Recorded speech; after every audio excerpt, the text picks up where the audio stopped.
This particular session was going to be one that was going to be a bit challenging. So yeah, we talked about, well, before we do that, in 2 weeks' time, Jim's going to do mineral names. Jim, you're still okay for that? Yeah, I'm still okay for that. Okay, good. I'm probably 2/3 of the way done with it. Yeah, excellent, excellent. All right, no pressure. It turned out to be much more than I thought. There's a It surprise. usually is. It usually is. Well, it really involves getting into the history of names too. Yeah, that's something I think I'm definitely looking forward to. But this particular one was one of the ones we had on the list in mineral classes or mineral systems. And it was a difficult one to try and work out how to sort of take it forward. I think Paul asked a question, actually Paul should be with us and he's not. Paul asked a question about if it was going to be an interactive one or whatever, and I said yes.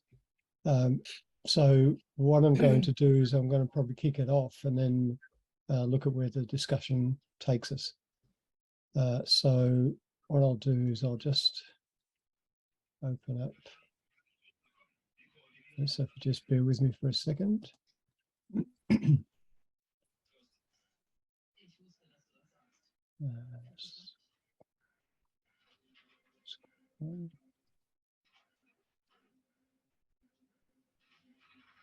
Okay, so you can see the PowerPoint slide, mineral classes?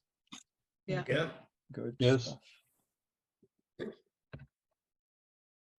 All right, so hang on, just before I do that, sorry, just be with for a second. And something else that I had to have open, but it's on the wrong screen.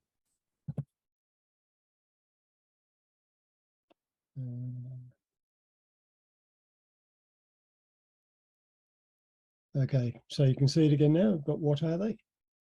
Just about. Very small on my screen, but Pretty Yeah, small. same on mine. We see your desktop. Oh, okay, I've got the wrong one. Hang on. Sorry, I have two. I've got 2 screens and I picked the wrong one. Should have picked that one. There we go. that's better. Okay. Oh, Got it. Better. okay, so there are 3 primary types of classification, that at least 3 that I'm aware of. They're the Strunz-Mindat one, which is the one you can see there, and that's one that Mindat apparently now maintains on an ongoing basis, which is why the dash Mindat is on the end of it. It was originally just a Strunz one, and that's split up at the highest level into 10 different sections, elements being the first one. And then we have the Dana classification, and the primary groups there's 78. So it starts off a lot more detail than the Strunz one. And we'll go into these a little bit more in a minute. And then the third one is Hay, and Hay has 31. And again, starting off with the elements as the first one. So there's some commonality, but obviously a lot of difference in the way that these things are structured as well. So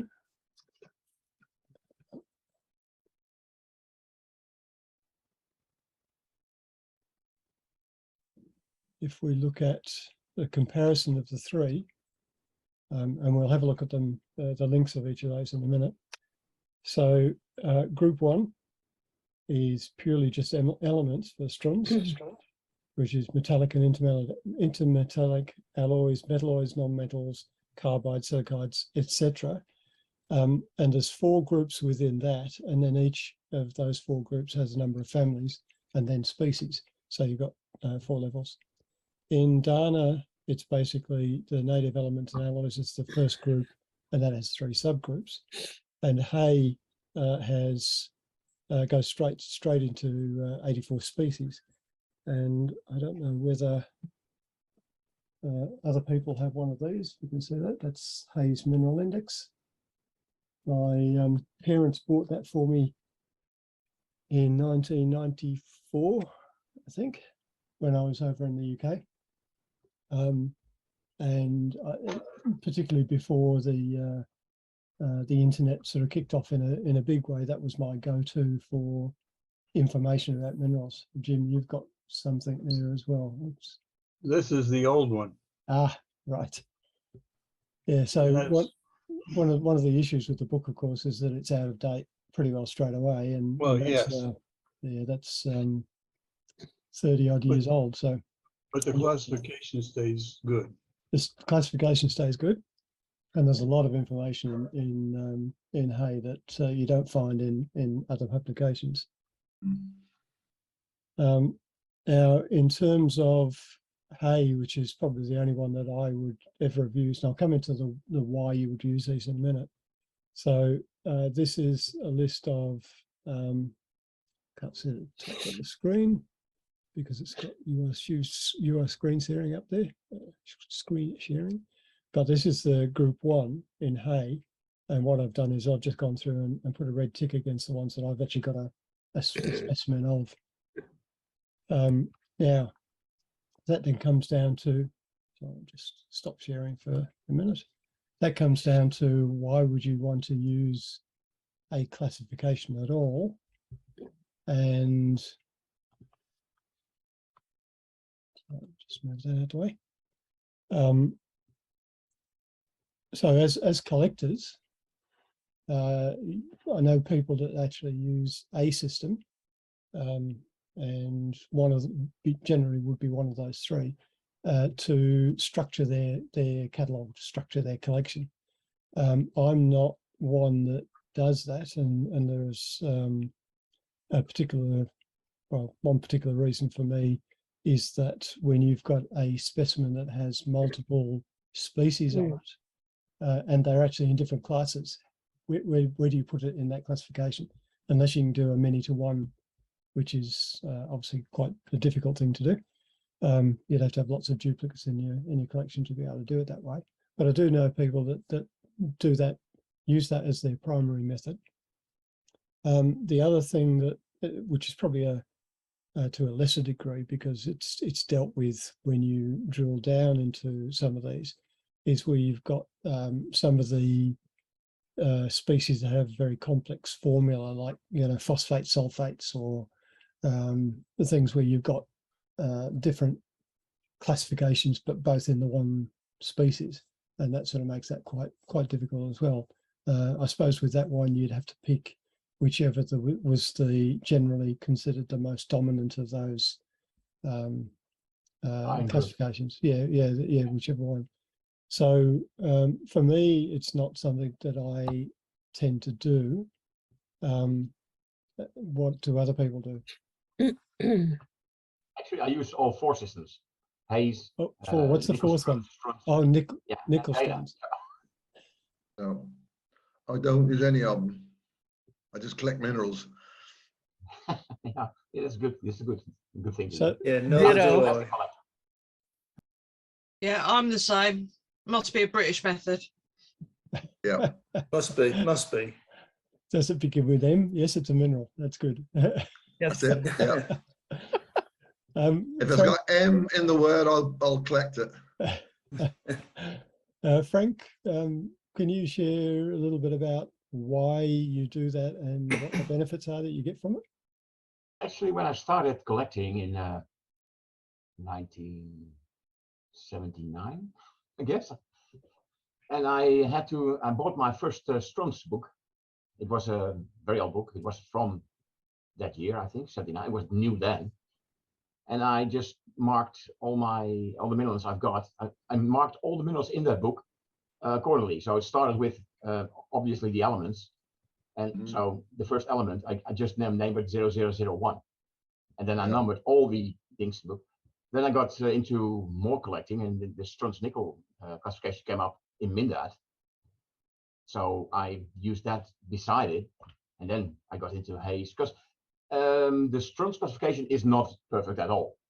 It has, like you said, if there are more ions in a formula of a mineral, you don't know which is the dominant one. And I have a very difficult time to classification in which category it falls. If it has oxides, validates, and arsenate contents in it. So you have to pick one. That's not really very handy to work with, but I'll manage. I only have a few question marks, and for me it works. Do you store yours that way as well in your collection, or are they? Yeah. Yeah. I've got 2 drawers full of elements, micros. Yeah. Yeah. Yeah. Well, I might just bring up the Mindat. When I first started this, well, I managed to buy the 1, 2, and 3 of Dana and the red covered one back in 1976. So basically, they were my Bible until Mindat got going. Yeah, same here. Martin, the red one is the textbook, and that's the one that has all the crystallography stuff in the beginning. Yeah. I used to carry I still have the one that I carried in the field in my truck forever and ever. It was a great thing. I use Rutley's quite a bit. I managed to get hold of an old paperback copy of that, or a new reprint of that, and use that for quite a while as well. But mainly, I try and teach myself crystallography, but I gave up on that after about 2 or 3 years. You wouldn't want to use the most recent Dana as a field book. No. No. 1859 was it? I don't know, something like that. You don't have any room in your rucksack. The rocks. Anyway, this up on the screen now, you should see the Strong's Mindat one. So this is the Primal Groups, and in Mindat you can obviously drill down on these. So if you click on elements, you then have these 4 subgroups, and when you click on one of those, it's got families. Contains copper, silver. Gold. Yep. Now the next level then is down to individual species, and then obviously when you click on one of those, then it will take you to the Mindat page for that particular species. So that's pretty straightforward. And get out the way now.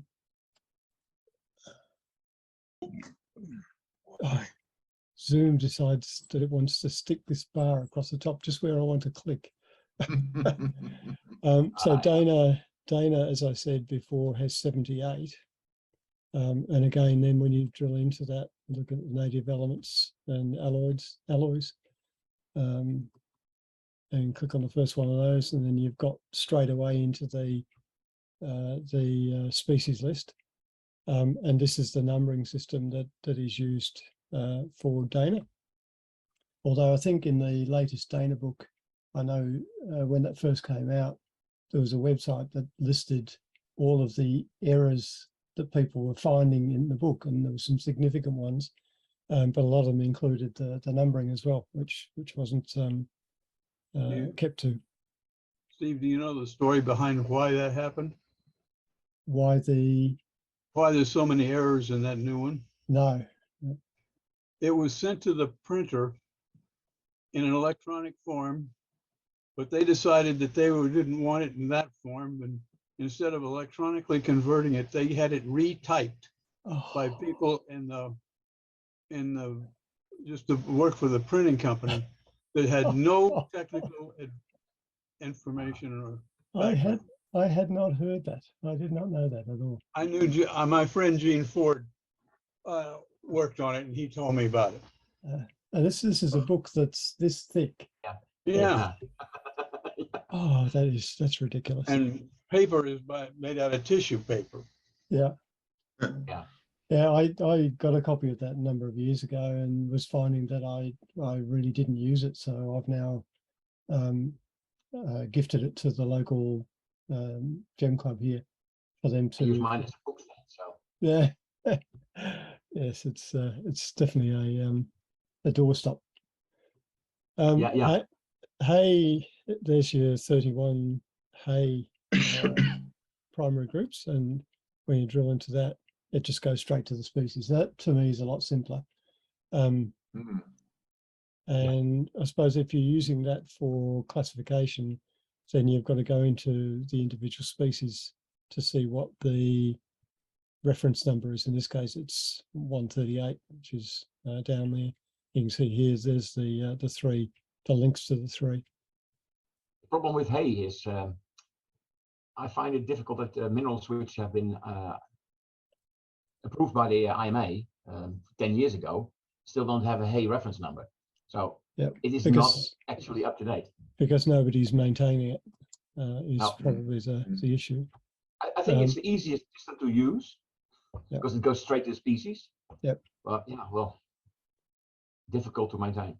You said Yeah, it. so it actually says on the Primary Groups page that all of the references are taken from the 3rd edition, which is the one that I've got.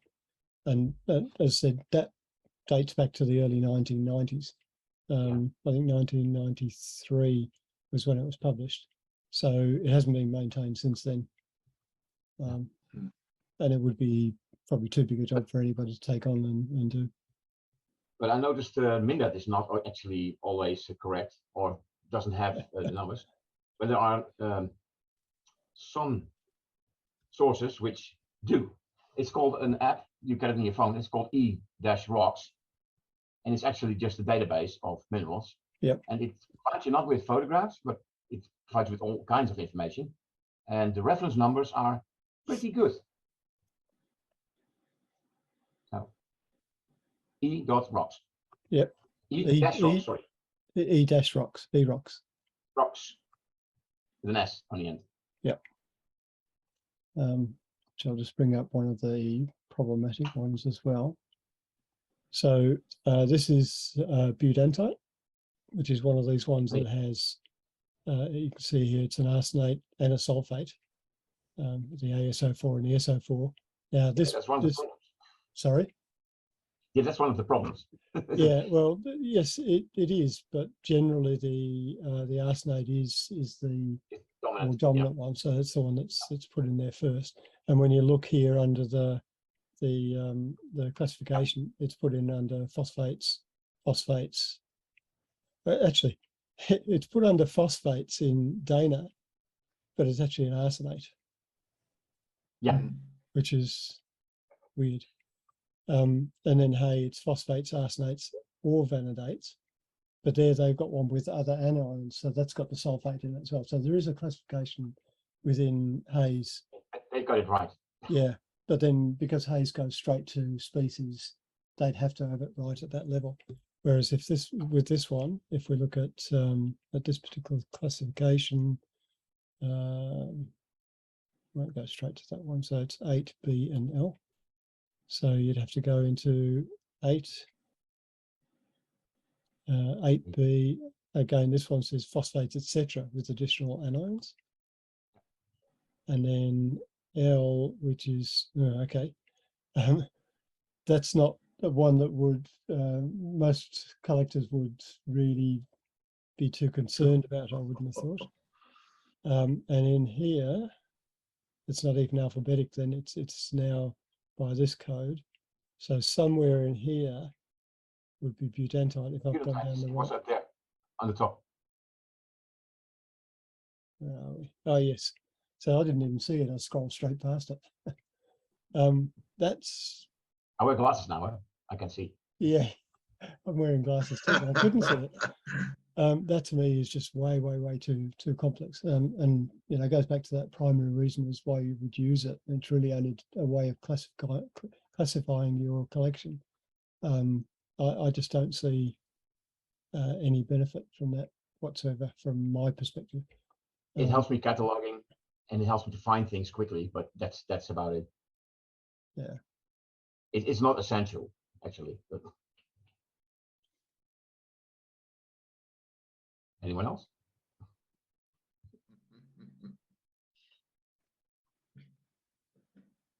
No.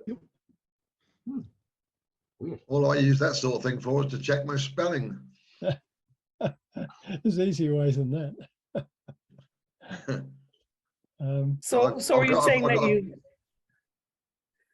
Go on, Sorry, Bob. Are you saying then that you have stored your minerals according to a particular number, and that's how you're able to find them? because No, I'm trying I- to figure out the value of using one of these systems. Yeah, exactly. That's my point. It's just easy for me to store them in drawers which are labeled elements. But then I store them not by number, but by alphabetical order. So Okay, that perfect. So therein lies another issue. I know somebody else that actually he uses this type of classification as well, and he has, I think, about 6,500 specimens that are all, you know, miniature size, so they fit in basically in a matchbox tray, that sort of size, and he has them alphabetic within classes. And I actually said to him, so what happens when you get a new species that fits into one of those classes? What do you do? And he has to shuffle everything along to actually make it fit. you have to. I think Richard Beller's doing his like that. Anything new comes in, he shuffles it in somewhere. But I'm not too sure how I think yeah. I couldn't do that. I got too many drawers, too many different size drawers. It's just impossible. Yeah, so my catalog is basically just a numbering sequence, starts at 1 and moves on. It's in Excel, which means that I can sort it alphabetically if I want, or I can search for a particular species. And then alongside each one, I've got the drawer or box or whatever that it's in. So I've got a set of wooden drawers over on the side here, and they're WD1 to WD20. And WD2 to, sorry, WD2 1 to 20. And if I want to know where something is, I've just got to open a drawer that's only that sort of size, and it's easy to look for. It's not alphabetical or anything like that. Yeah, I'm You don't have to reshuffle. That's easy.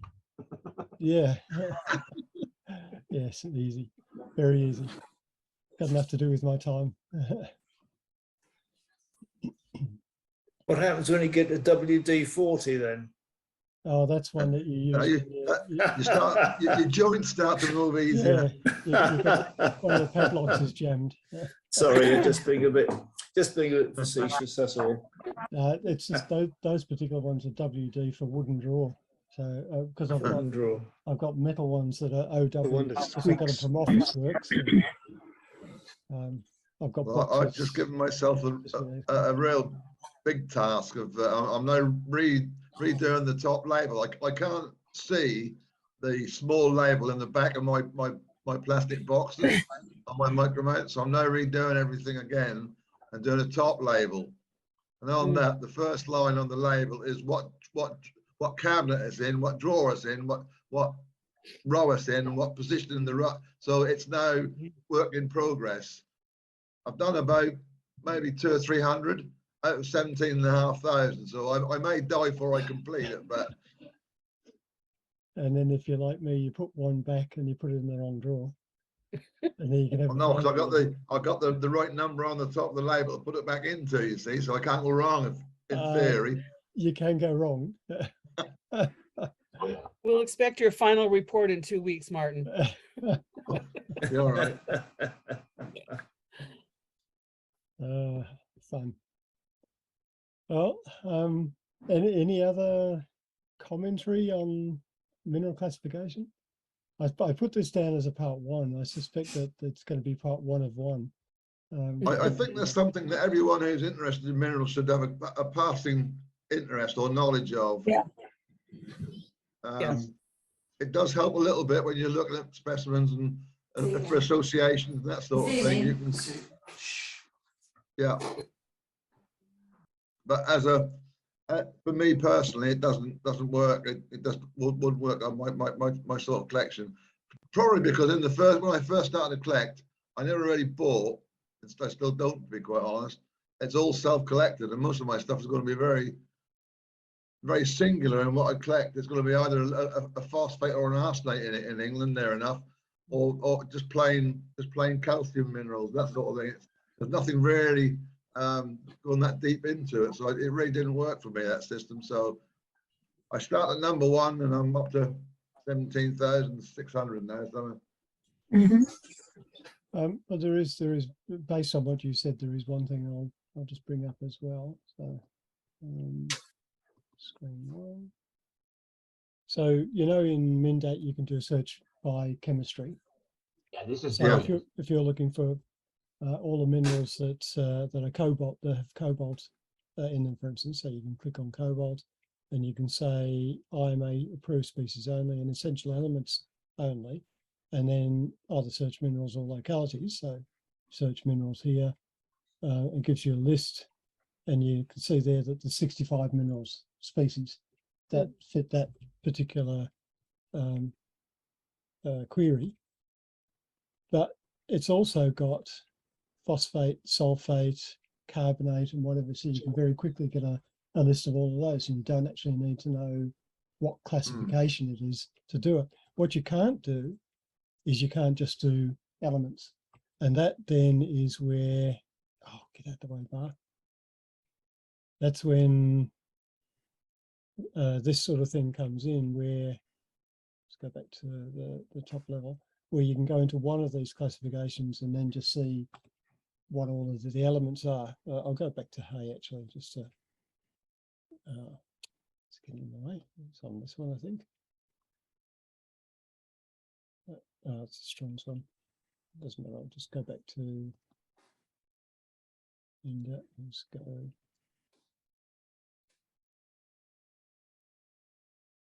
So a bit of a roundabout way of doing it, but it's probably easiest.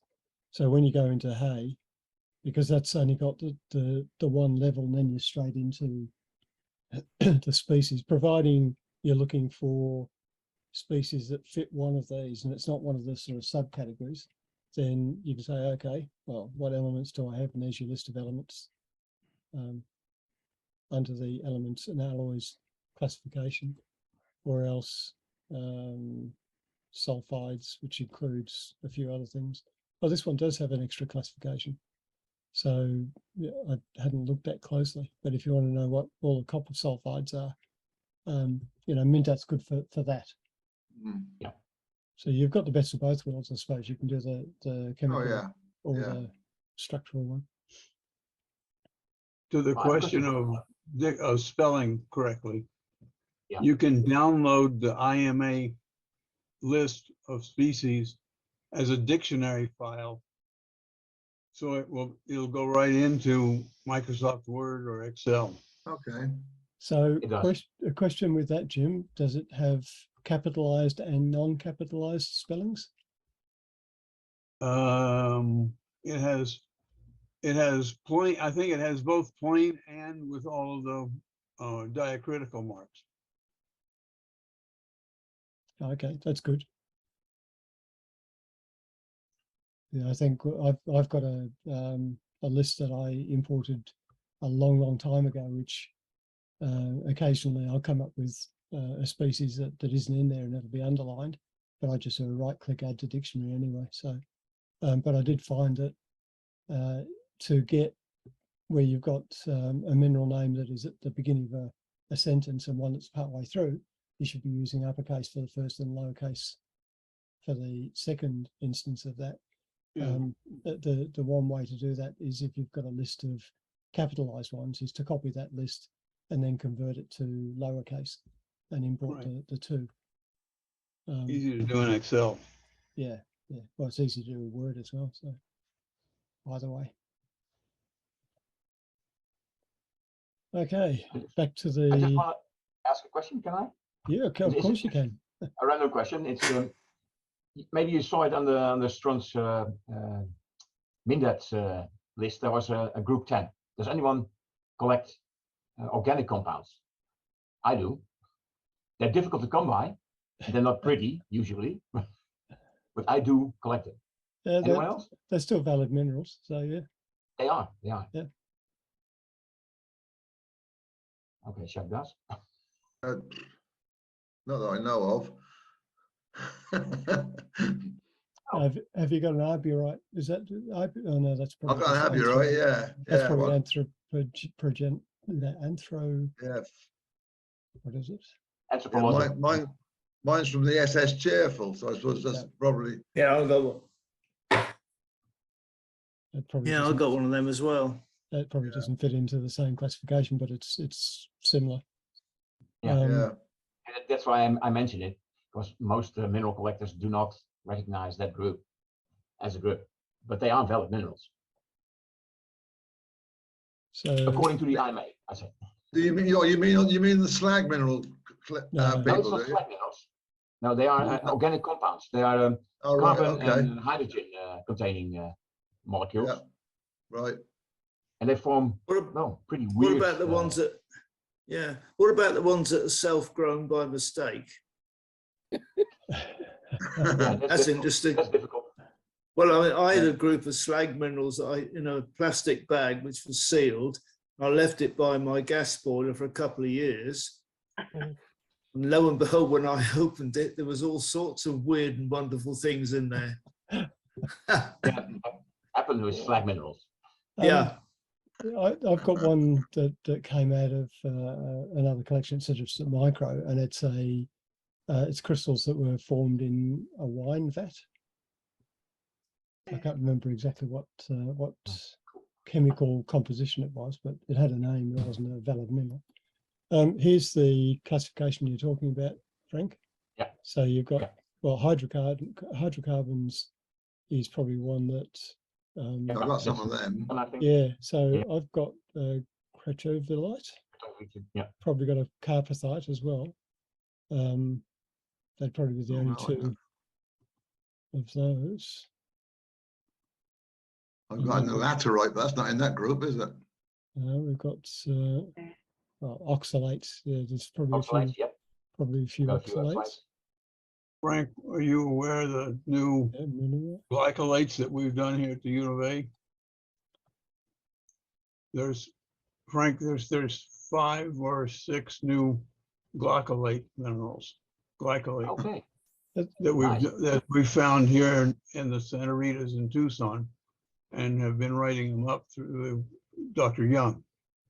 Oh, cool. Oh, I will look it up. Yes.